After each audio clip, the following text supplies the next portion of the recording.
Hello, I'm Richard Ridge for Broadway World. 13-time Tony Award-winning producer Carl Moellenberg has written a truly inspirational memoir about his fascinating life. And I caught up with Carl here at Rosevale Cocktail Room at Civilian, NYC. Carl, it is a thrill to be sitting with you here at Rosevale Cocktail Room at Civilian, NYC. Well, it's really nice to be here, and thank you for having this conversation. Isn't this a beautiful room, by the way? Oh, this is so stunning, and the whole hotel designed by David Rockwell, one of Right. Broadway's all-time favorites. And I mean, I love that this room is all curated, and he changes it. Right. Yeah. Yeah, there are different artifacts from different shows all the time. So, but these are some special ones. Oh, yeah. Wicked and Hamilton and Kinky Boots. I mean, they're all around us. Yeah. Well, I have to tell you, I adore your book. Oh, thanks What so much. an inspiration it is to read, and what an inspiration you are. Oh. So I want to ask you, how did you come about to write it? Well, a few friends of mine that had known my story for decades encouraged me to write a book that they thought hopefully would inspire other people to work their way through their own personal challenges. And mine was mostly a health challenge, which I go into some detail with in the book. But the whole idea was to try to tell people that I managed to find my passion and my joy in Broadway and along the way through some spirituality courses that I took. And it allowed me to completely change my life around to actually still be alive today, which I don't think I would have been if I stayed in investment banking with the incredibly stressful hours, and to live a brave life. And I want other people, hopefully, to get that sense of passion and beauty and joy and be able to express it themselves in their own way. Yeah. Yeah, the arts are very healing. So I want to go back to the beginning. You were brought up in Ohio. Right. Where did your love for the arts begin? Well, it grew because my parents loved music, and so I started studying both piano and voice as a performer at age 5. And thank God I didn't continue that path, but because you have to be exceptional.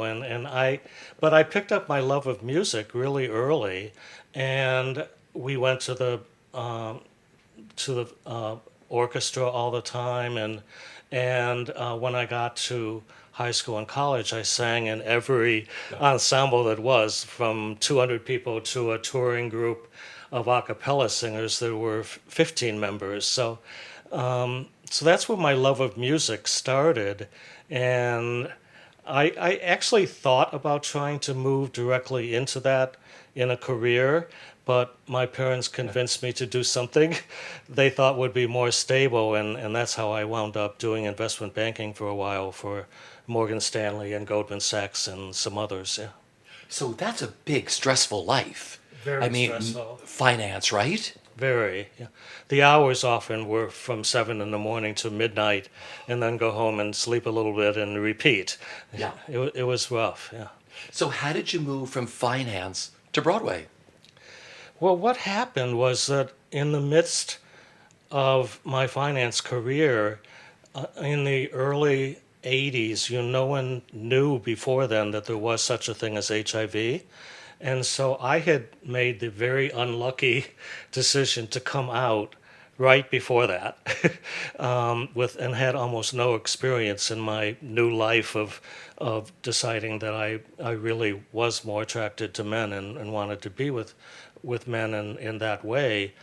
So literally right after that, the first test came out, and I felt incredibly unfortunate to be positive because I had done almost nothing. And of course, no one knew that there was such a thing that was unsafe.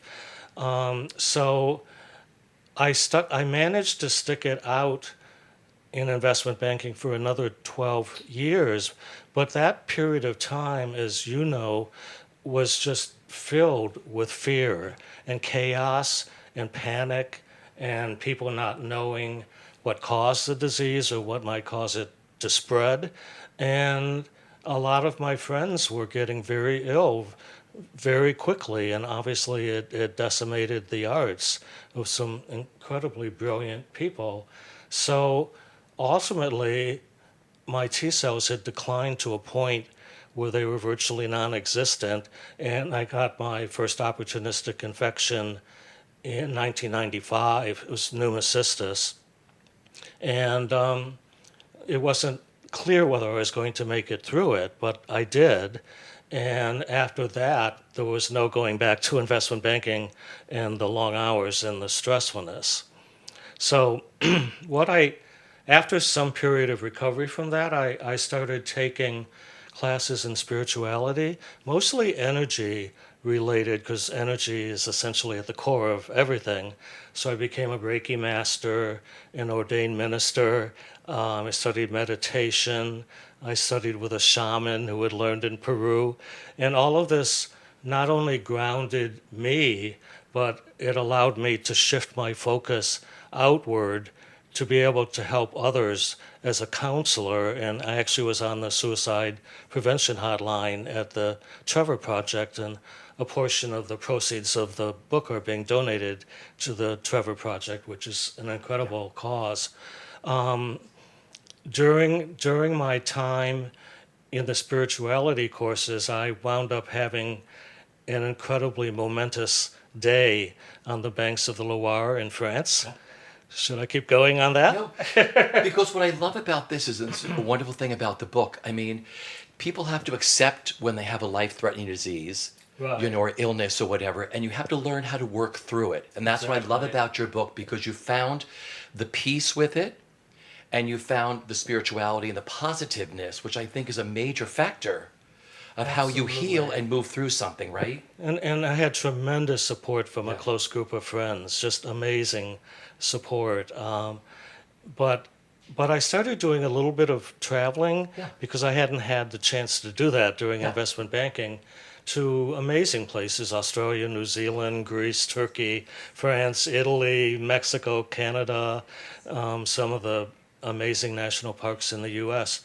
But one day I found myself sitting on the banks of the Loire River by myself, although I was traveling with a friend, but I was meditating, looking out across the river, and the sun was on the other side. It was a bright, sort of crisp Yeah. day, and the birds were chirping, and there were rowers going by. It could have been a painting from an impressionist or something, but the sun came at an angle where it was creating a glistening, sparkling effect, which then was going on the other angle right into my face.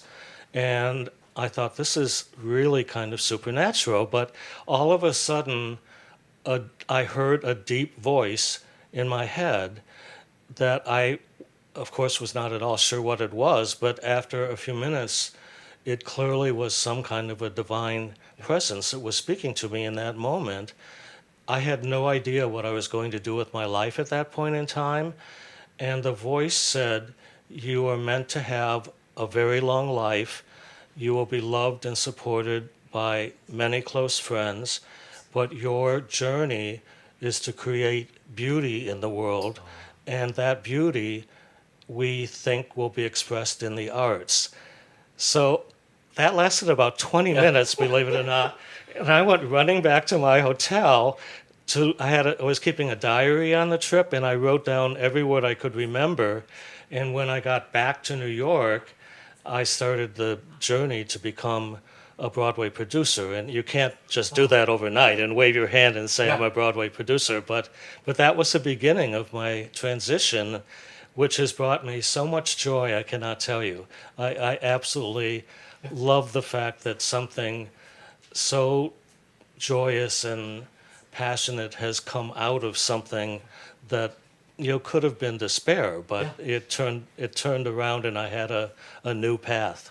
Yeah. Okay, 13 Tony Awards. I love that. Your track record is amazing. Where do you keep your Tony Awards first? Well, they're in this really cool obelisk-shaped glass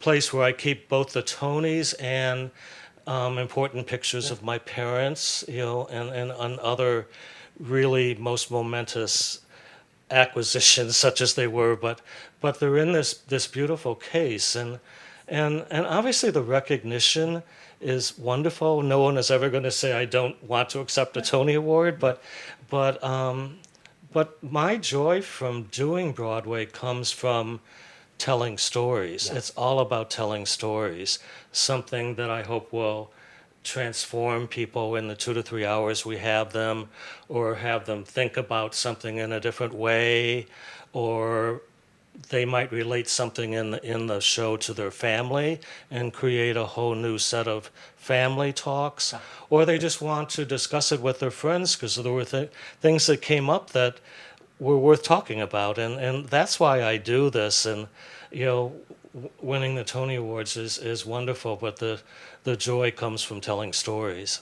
Yeah. You also got involved in filmmaking. I mean, Right. Wakefield was your first film with Bryan Cranston?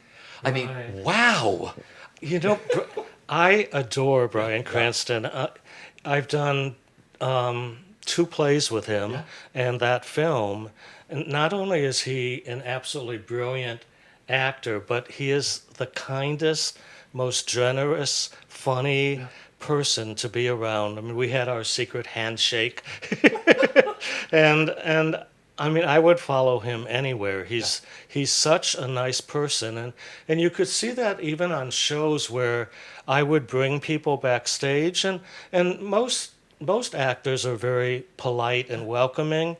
He not only was that, but he took a lot of time and asked them questions about their personal lives. That's the type of person he is, and I can't say how much I love Bryan Cranston.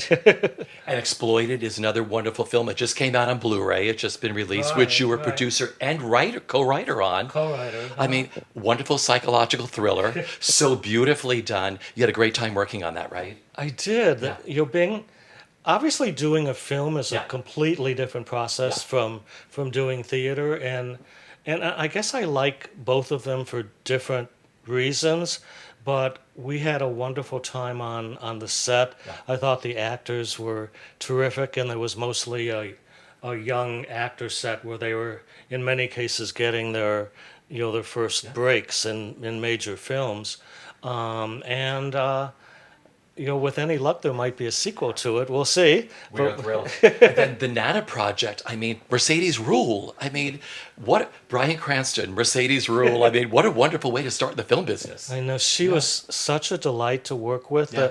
The project the movie is called the Nana Project, Yeah. and it also had Nolan Gould in it playing her grandson, and some wonderful character cameos like Charlene Hilton and Morgan Fairchild and others who lived in Timeless Acres retirement home with Nana. Yeah. And it was so much fun to make, but it had a message like I still want to tell in every project I'm involved with, where it, without preaching, I believe it tells people that older people have a lot of wisdom and they have a lot of value, and we should listen to them a lot more. I think in America we tend not to do that as well as maybe they do in Asian countries, for example, where they revere their elders. And so this in a non-preachy way is a family reconciliation story, and a recognizing the wisdom of senior people. And in addition, it's incredibly funny. Yeah. It's written in mockumentary form, like Best in Show. So there's this cameraman following them around on all the crazy things that happen in the retirement home. You talk about wonderful things and heirlooms and things that mean the most to you. The ring you are wearing, just talk about the special meaning of what that means to you. Well, it really is special to me. My parents were not waving a flag, but they were really accepting when I finally came out, which was when I was 29. Yeah. And my brother was getting married a few years later, and we were all gathered to celebrate the wedding. And my parents asked me to come to their room, and they said, "We know you're not going to be in the same situation where you're getting married," which turned out not to be the case. There was gay marriage did fortunately come upon us, but they said, "We want you to have this ring, and it's gold with a sapphire and small diamonds around it, and I wear it on every important occasion to remind myself of my parents." And I thought that was such a beautiful thing that they had done. Yeah.